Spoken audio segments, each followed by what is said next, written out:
Well, greetings and salutations, everybody. Welcome to my YouTube channel. My name is John Campia, and this is a companion video. Now, the companion videos are taking all those live questions that got sent in on the John Campia Show or Open Mic, and we didn't have time to get around to them. I take all those questions, bring them over here to use in the companion videos so that you guys know when you do send in those questions, even if we run out of time, they will eventually get answered on a companion video. Now, I'm really behind on the companion video stuff because we had Comic-Con, and then, as many of you guys know, on Tuesday, you might notice I'm still talking a little bit funny. I have a lot of swelling in my mouth.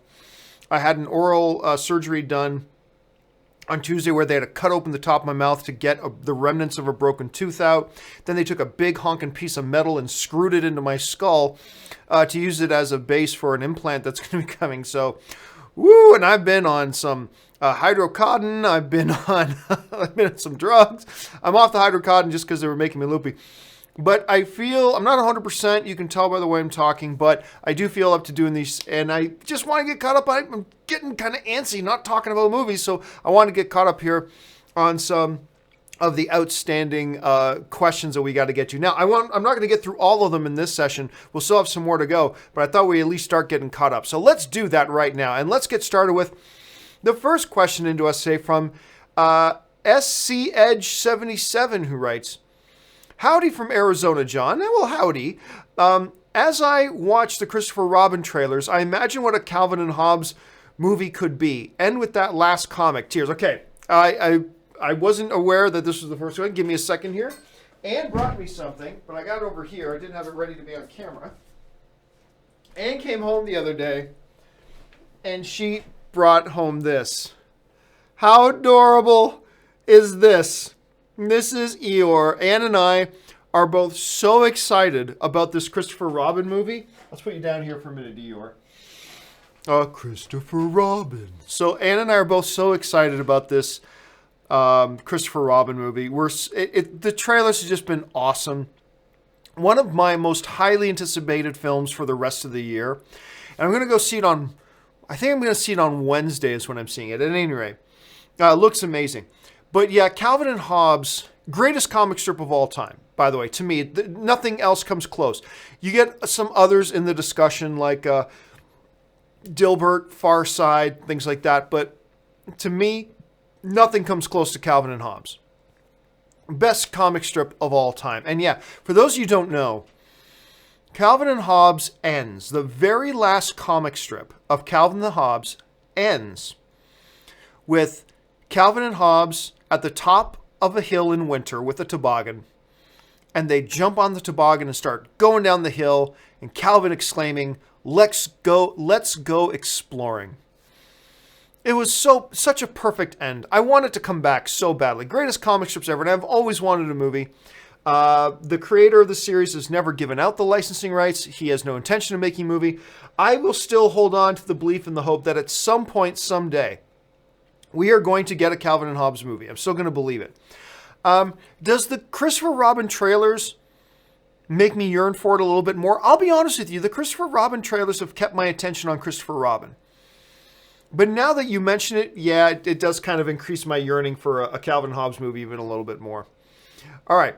Rohit Mukundan writes, saw Transformers 5. Better than 4, 3, and 2. I don't know about that.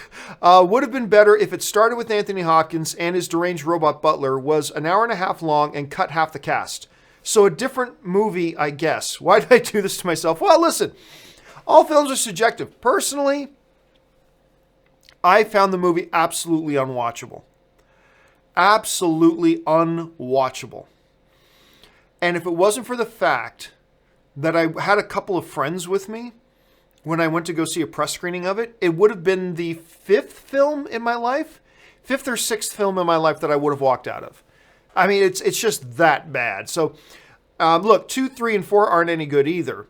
But I kind of thought 5 might have been the worst of the bunch. But you saw some redeeming qualities in it, and that's good.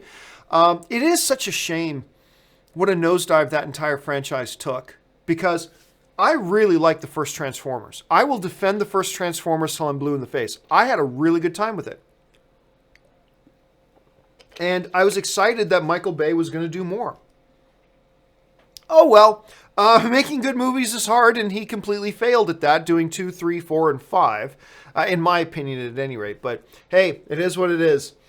All right, Zombitron 5678 writes, surprising at box office that Incredibles passed Jurassic World. I was not aware of that. Let me double check that here.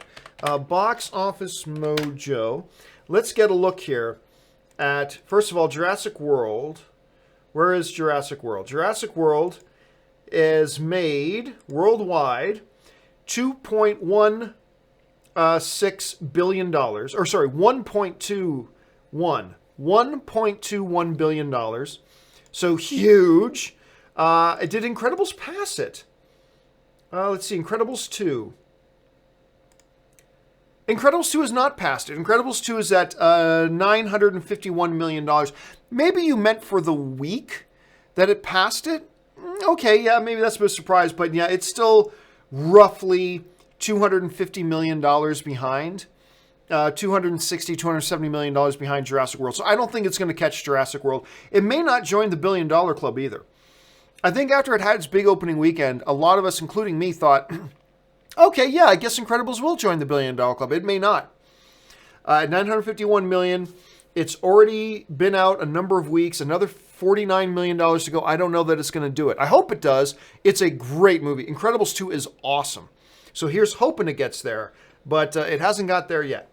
All right. JCL Productions writes, do you ever see yourself doing more interviews with actors, directors, etc., like you did with the actress from Bitch Slap?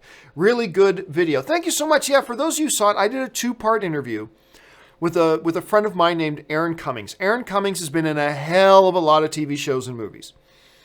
And, I mean, just recently she had a small part in The Disaster Artist. And anyway, so we sat down, and by the way, she just flew up to Vancouver to do a new show.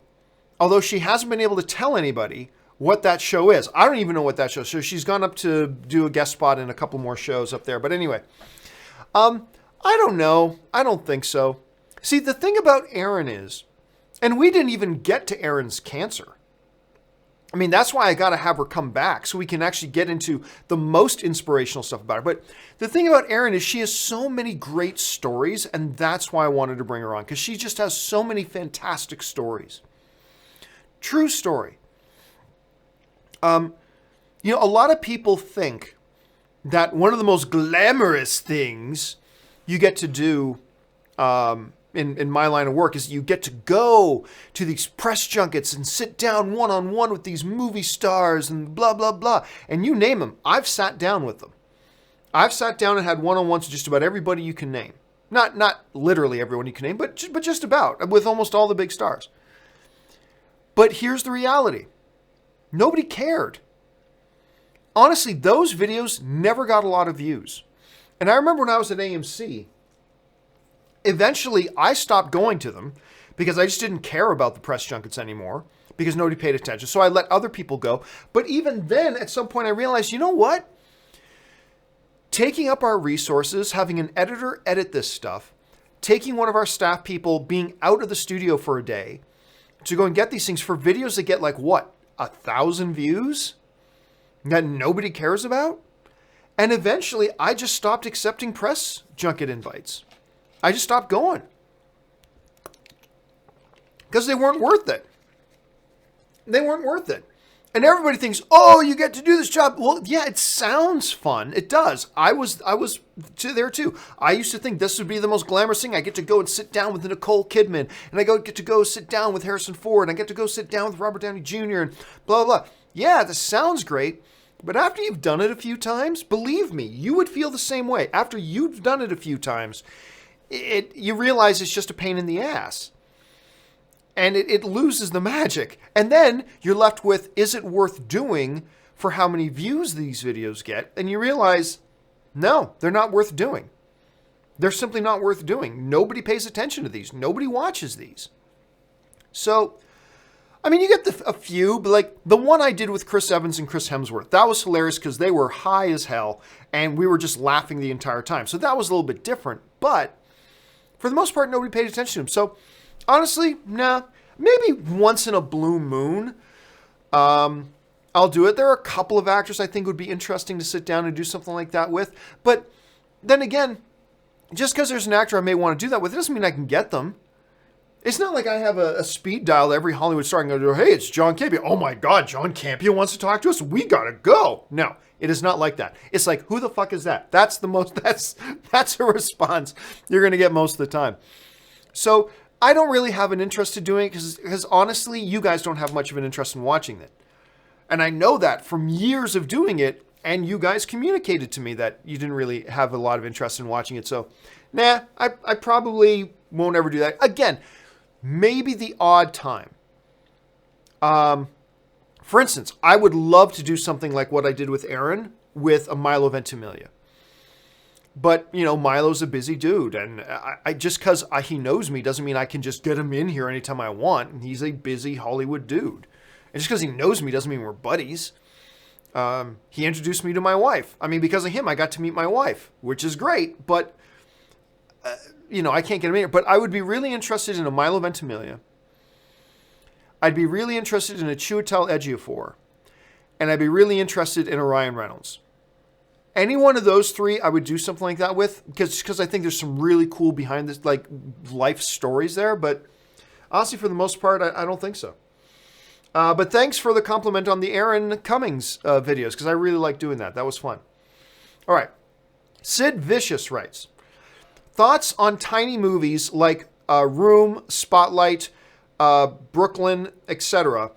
Although they get Oscars, most of them will be forgotten with time, unlike many genre movies. Well, they're not, first of all, they're not tiny movies. Movies like Room, Spotlight, I'm not quite sure which one we're talking about with Brooklyn. Spotlight, actually, let me look it up here.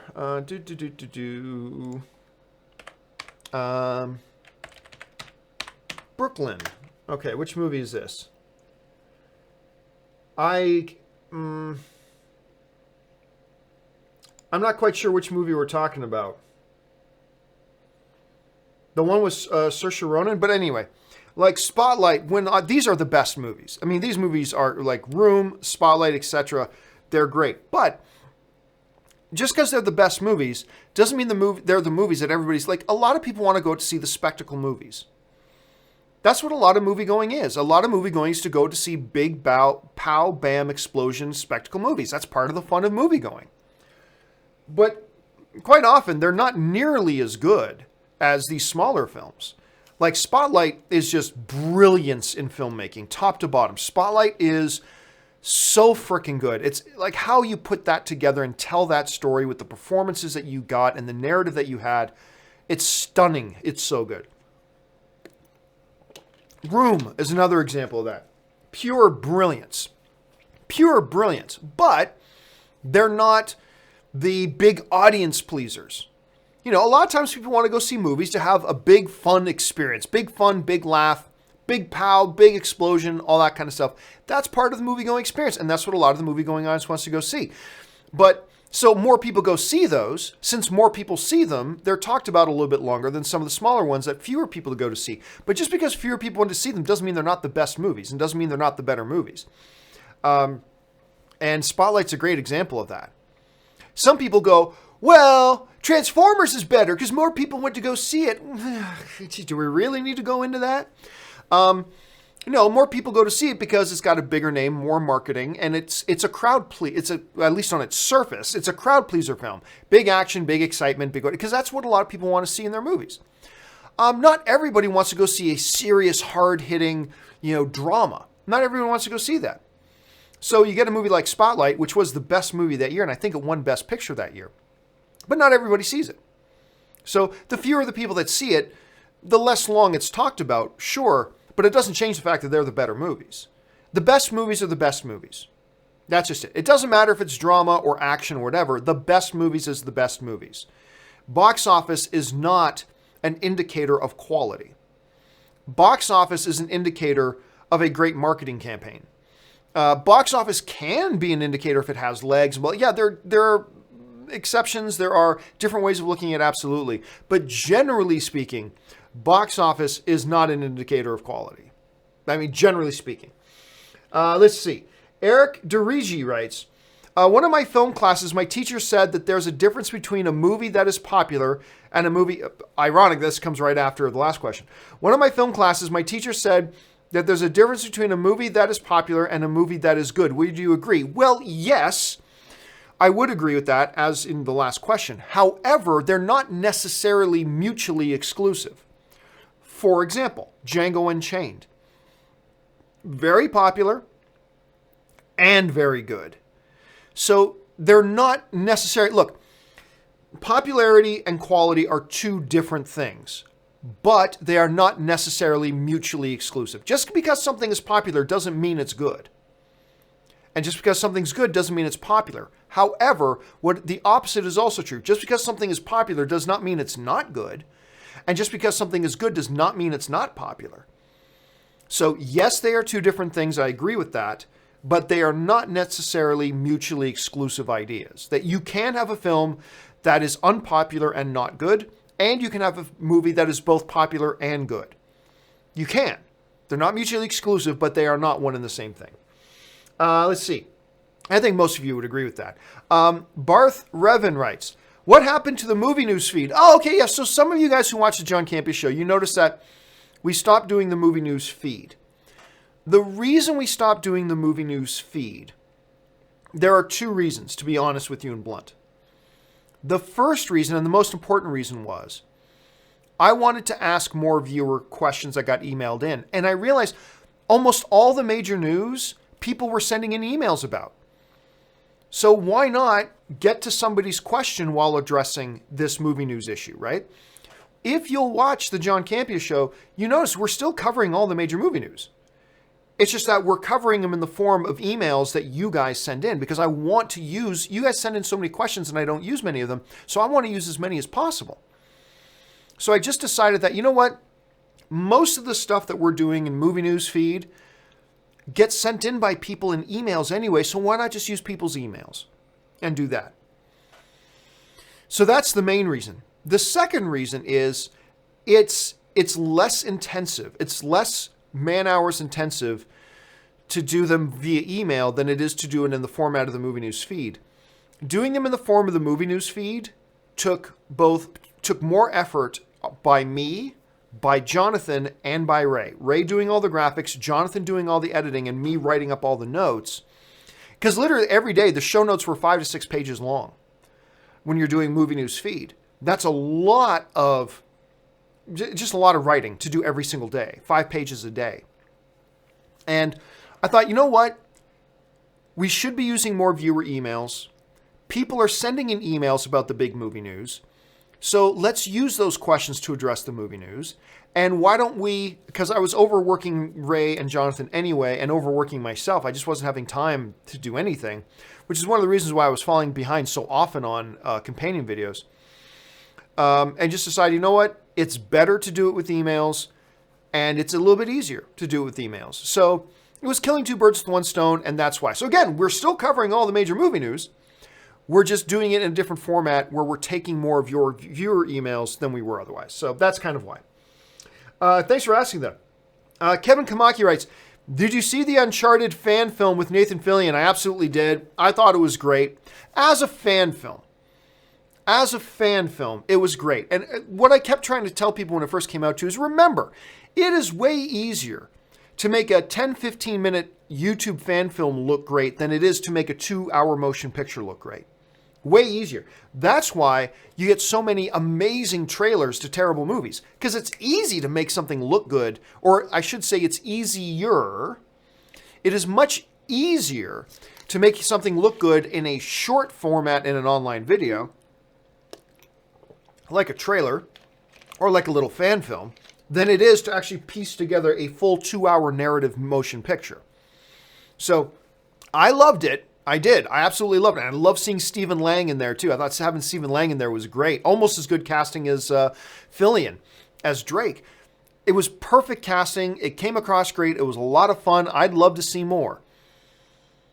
Just understand it's a hell of a lot easier to make it look good in a short video that you put up on YouTube than it is to do in a movie. Don't forget too that Sony is already moving forward with an Uncharted movie with Tom Holland as Nathan Drake. So keep that in mind too. So no, we're not about to get a Nathan Fillion, Nathan Drake movie because they've already got their movie plans. But hey, as a short little YouTube video, I ate it up. I thought it was great. I had a really good time with it. All right. Centaur24 writes, in Germany, we have a show called Worst Movies of All Time. 2 comedians present a movie and comment on embarrassing scenes with tweets during the movie and also in the film costumes. That's awesome.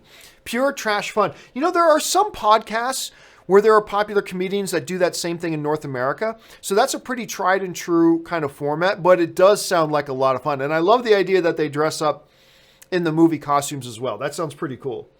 Tacky75 writes, nice haircut goes along with the missing tooth. Yep, and the tooth is still missing because they first had to put in the giant screw, then they got to let that set for a bit. But pretty soon I'm going to have a tooth back, thank goodness. Der Wunderbar writes, what version of Blade Runner do you prefer, John? For me, it's Final Cut. If I were to see only one version, that would be it. I don't like Blade Runner. So I honestly don't have a preference. I am one of the few human beings on the face of the earth that did not like the original Blade Runner. Don't know why. I tried it a couple of times, but it didn't work for me. See, that's the thing about the subjectivity of film. You can have a movie that everybody else loves, but eventually you're going to come across movies that everybody loves that you don't, and you're going to come across movies that everybody hates that you love. That's the subjectivity of film. Blade Runner is one of those for me. Now, I get everybody looks at me strange when I say I don't like Blade Runner. I get it, and I wish I could be dishonest, and I wish I could just say, yeah, Blade Runner's awesome, so I could be cool like everybody else. But if I'm not honest with my opinion, what else do I have to offer you guys? So I got to be honest, even though it's embarrassing. But yeah, Blade Runner doesn't work for me, so I got to take a neither on that, Dur. That's my answer, neither. Tristan Sheehan writes, which calendar year was the best for the MCU? For me, it's 2014. These are the best with Winter Soldier and Guardians of the Galaxy, with 2018 coming second. It's tough for me to know. I don't research the questions in advance, so I'd have to let me just pull something up here. Let me see if I can get a Marvel movie by year. MCU movies by year. Let's see if I can get a thing of that. Let's see. Marvel movies in chronological order. Okay. None of this is in chronological order, so I can't answer that. Well, let's see. 2011 was pretty good because you had Captain America, the First Avenger, and you had Thor, the first, because I love the first Thor. That was a good year. 2012 had Avengers. 2013 had Iron Man 3 and Thor: The Dark World. Not the best year. But yeah, Captain America Civil War, Guardians of the Galaxy. That for 2014 was great. Then again, this year, I mean, Ant-Man and the Wasp I think is really good. But then you got Age of Ultron and Black Panther. For now, without researching it heavily, I'm going to agree with you, Tristan. 2014, when you've got Winter Soldier and Guardians of the Galaxy in the same year, that's pretty solid. That's pretty solid. Again, don't hold me to that because I'd want to research it a little bit more, but that's a pretty good year for sure. Patrick Conway writes, did you get a Nemo vibe from the Aquaman poster? Well, you know, we put up on the show, and a lot of you guys I'm sure have seen that merging of the Finding Nemo and Aquaman posters, and it is kind of funny. But honestly, when I saw the Aquaman poster at first, I did not get a Nemo vibe from it. Materially, there's a lot of similarities for sure. But artistically, they were very different, obviously. But it is pretty funny. If you haven't seen them, just look it up on Google. Just Google Aquaman Finding Nemo poster, and I'm sure you'll find a lot of these blended posters of Aquaman and it's pretty funny. It's pretty funny. But honestly, when I first saw it, I didn't get the Nemo vibe. When I first saw it on its own, to be fair, I didn't get that. Der Wunderbar writes, what if this line was uttered by Jack Dawson in Titanic? Jack is dead, my friend. You can call me Joker, and as you can see, I'm a whole lot happier. No, Dur, that would not have worked. That would not have worked. Will Queekery writes, do you have a personal pick for the next James Bond actor? No, I don't. Like, for those of you who've watched me for any period of time, you know my philosophy on actors is, hey, as long as it's a good actor, I'm perfectly fine. Basically, I don't care. There are a number of names you can mention that I get excited about, but honestly, no one single pick. You want Tom Hiddleston as James Bond? I think Tom Hiddleston's a great actor. Sure. You want Chiwetel Ejiofor as the next Bond? I think Chiwetel Ejiofor is a great actor. Sure. You want Idris Elba as the next James Bond? I think Idris Elba is a great actor. Sure. You want why am I drawing a blank on Henry Cavill's name? Henry Cavill. You want Henry Cavill as the next James Bond? Henry Cavill's a great actor. Sure, I'm all for it. Henry Cavill, by the way, was the runner-up for the James Bond role. Why am I forgetting James Bond's name? I'm having brain freezes today. Let's see. Daniel Craig, yes. Henry Cavill was the runner-up to Daniel Craig for being the new James Bond. So we were this close to having Henry Cavill as James Bond. So, yeah, honestly, for me, it just comes down to, as long as it's a great actor who remotely can fit the role, then I'm great. Then I'm totally great. I'm all for it. You know, obviously, Anthony Hopkins is a great actor.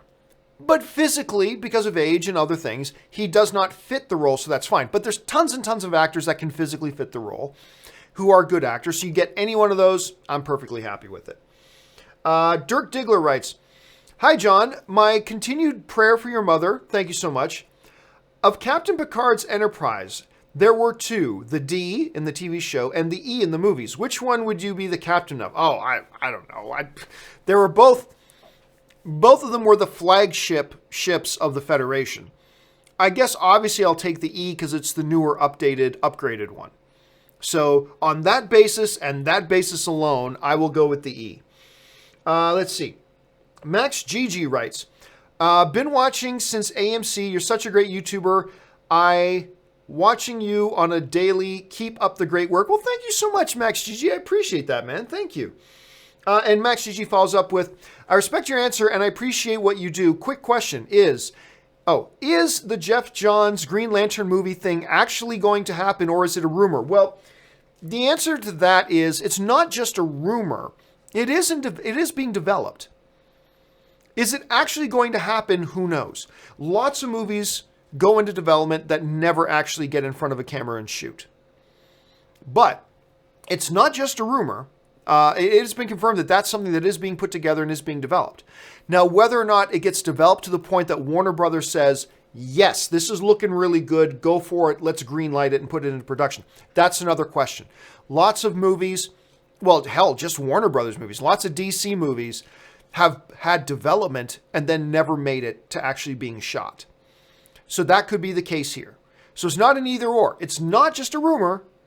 They are developing it. But that doesn't mean it's going to happen.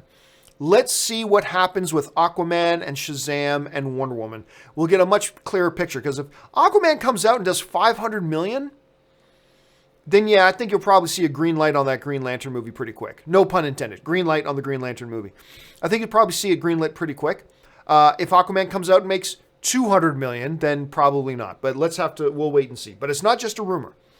Ben Rayner writes, how come Smallville worked and Gotham doesn't? Well, Ben, they're completely different shows.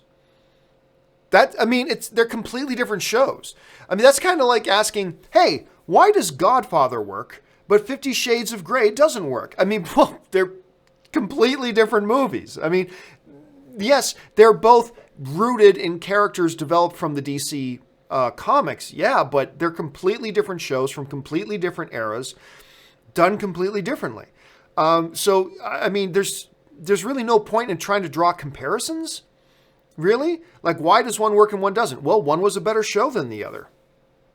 I mean, it really comes down. So, again, to me, Ben, it's like, might as well ask, why does 50 Shades of Grey not work and The Godfather does?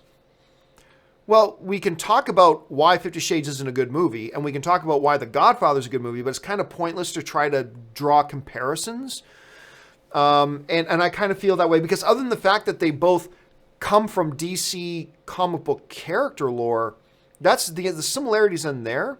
So I don't really know that it's constructive to do any kind of comparison there, other than one's a good show and one isn't. So there you go. And look, I don't want to be unfair to Gotham. There are seasons of Gotham. There are certainly episodes of Gotham that are quite good. And, there are seasons of Smallville and episodes of Smallville that weren't very good, but overall, Smallville was a very good show. It's just that overall, Gotham hasn't worked. They've tried to make it work. Again, they have had some highlights. They have had some strong parts of seasons, some very strong episodes, but overall, it just was disappointing. At least that's my take on it. All right. Marie Seifring writes, looking forward to Christopher Robin. Well, he's right here. Me too. Oh, God, I love Eeyore. Anne literally slept with this guy last night. She slept like this with Eeyore. It was so adorable.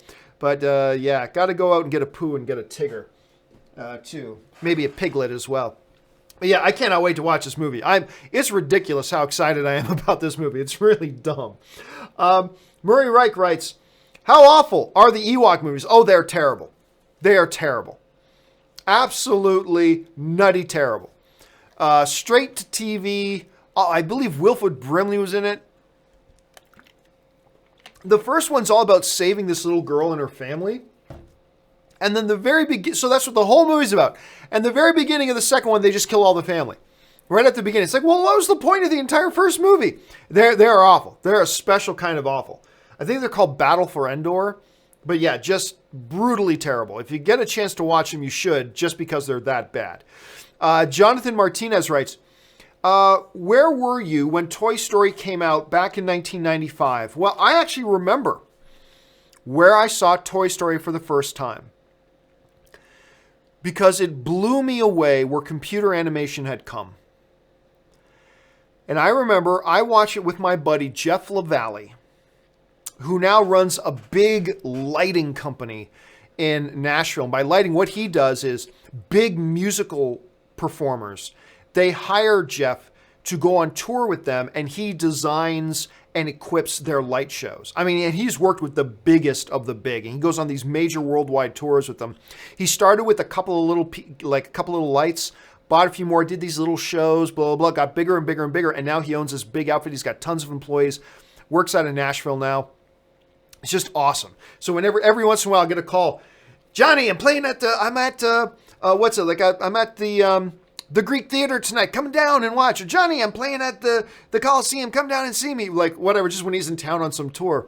And I'll get out and see him, which is great. But anyway, he used to live in Welland, Ontario, which is where I went to college too. But I went to Niagara College there. And I went to college in Toronto, but it's a long story. Anyway, and I remember Jeff was dating some girl, and I can't remember who she was at the time. And we were at this mall in Welland. I think it was called the Seaport Mall or something. Anyway, it had a little movie theater in it, and they were showing Toy Story. And we went to go watch it. I don't remember going to see every movie I go to see clearly, but I remember Toy Story. Just because, again, it was opening a new era of CG and filmmaking. And not to mention, it was just a brilliant movie. Toy Story is just awesome. But I just remember, too, being so floored by what I saw, and it made an impact, and I will always remember where I was. So it was in Welland, Ontario, Canada, with my buddy Jeff LaValle, and I believe his girlfriend at the time. And we went to go see it there, and that's where I saw Toy Story for the first time. Thanks for asking, Jonathan. Der Wunderbar writes, Christina Hendricks would be perfect as Jessica Rabbit. Again, you know me and my opinion on that stuff. It's, hey, good actress in a role, sure. Would Christina Hendricks be okay in the role? Yeah, she'd definitely be okay in the role. I could think of some others that would probably be better, but hey, she works for you. That's all that counts. Curtis Lopez writes, did you see the Titans trailer? Oh my God, it looks dumb as fuck. Oh yeah. Saw that when we were at Comic-Con. Horrible, horrible, horrible trailer. And here's the thing. It's not about it being dark. Again, I don't mind the DC stuff going for dark. Dark is fine. Tone with the DC universe has never been the problem. Just look at the Dark Knight stuff that Christopher Nolan did. Those movies were dark, and they were great. The problem is, you can be cool, but the moment you try to look cool, you look like a fool. You can be dark, that's great. The moment you try to look dark, you look stupid. And all I got, when I watched that Titans trailer, and it's really a shame because the other DC trailers that came out of Comic-Con, so freaking good. The Shazam trailer, awesome. The Aquaman trailer I thought was damn near perfect. And then this Titans trailer comes out. It looked like a whiny little child begging for attention, saying, look how dark I am. Everybody, look, ooh, look how dark I am. Look, Robin saying, fuck Batman. Ooh, we're dark and edgy. And it comes across as pathetic. Like really pathetic. And it was just brutally awful. You know, I said this before and I'll say this again. I bet, had you not put that Robin thing going, fuck Batman, like a little child going, everybody look at me, look how dark I am. I bet if they hadn't put that in the trailer, and the first time we all saw it was in context in the show, maybe it would have worked. It might work in the show. We don't know. We'll have to wait to see it. But it may have worked. Putting it in the trailer, the way they did it, just came across as this desperate cry for attention. And unfortunately, it made them look sad, weak, and pathetic. And it just did not look good. It did not look good. And maybe for some of you it did work. And if that's true, awesome. That's great. I'm happy that it worked for you. But it didn't work for me. And that's mainly it. And it's really too bad, too, because DC put out, at least on the theatrical side, DC just stole the show with their trailers at Comic-Con this year. It's too bad they couldn't have carried that over into the television stuff. Curtis follows it up with, this Titan show looks like a poor man's CW. Yeah. It does look like a CW show with swearing. I mean, that's basically it. So I agree with you, Curtis. Manuel Fernandez, apparently also talking about Titans, writes, saw the Titans costumes on display and they look much better than in the leaked photos. Starfire looks great. Yeah, I agree with that. I do. Because everybody that's why I always say, don't get too wound up positively or negatively about out of context leaked set photos. Because quite often we don't get the whole picture and we're quite often wrong about it. And I also saw the Titans costumes on display, and I thought they looked pretty good. Still hated the trailer, but I thought the costumes looked pretty good. So just another good example of why we should not get too wound up over leaked, out-of-context set photos, because I agree. I thought it looked much better when I saw them on display than out of context from their set photos. James Dixon writes, whew, mouth is starting to swell a bunch, guys. Very heavy on Robin and Raven in this Titans trailer. Fuck Batman gets the biggest reaction. Yep, it does get the biggest reaction. Not the reaction that they wanted, but definitely they got a reaction. And yeah, that is one of the things that kind of stood out to me was it feels like this show, based on this one trailer, and again, we shouldn't get too wound up over one trailer either. It feels like the show should be called Robin and Raven because they showed hardly anything of any of the other members of the Titans, right? It was Robin and Raven, and that was pretty much it, with just a few glimpses of everybody else. So it'll be interesting to see, does the show really focus on those two, or will it be a true group kind of show? We'll have to wait and see. Curtis Lopez writes, the trailer also proves making things dark doesn't necessarily make it automatically good. No, it does not. Look, dark or light are just tones. You still got to make a good movie. Like, look, The Dark Knight was dark, but they made a great movie. Yay. Ant-Man was light, but they made a great movie. Yay. Being dark or being light does not increase or decrease your chances of being good or bad. They just happen to be the tone you're going for. You still got to make a good movie. And in the case of the Titans, you still got to make a good show, or you still got to put together a good trailer. You could have made a very dark trailer, and that's fine. It's just that it looks so desperate and pathetic and saying, look, everybody, it tried to force itself to look dark rather than just feeling dark. I guess that was and now remember too, we're just talking about a trailer. Maybe the show will be awesome, right? Like maybe the show won't make the mistakes that the trailer made. So let's keep that in mind as well. We're just talking about a trailer here. The show could be great. We'll just have to kind of wait and see. But yes, being dark does not mean you're good. Being light does not mean you're good. You still got to make a good movie regardless of which tone you're going for. All right. And the final question today comes to us from Michael Ashton, who writes, which is the more terrifying horror premise to live through? Don't Breathe or A Quiet Place? Oh, that's easy. A Quiet Place. In Don't Breathe, you're basically with one psychotic dude in a house. A Quiet Place is the whole world is screwed. No matter where you go, you're screwed. Like, well, at least with Don't Breathe, get out of the house, maybe you're okay. With A Quiet Place, no matter where you are on this planet, you are screwed.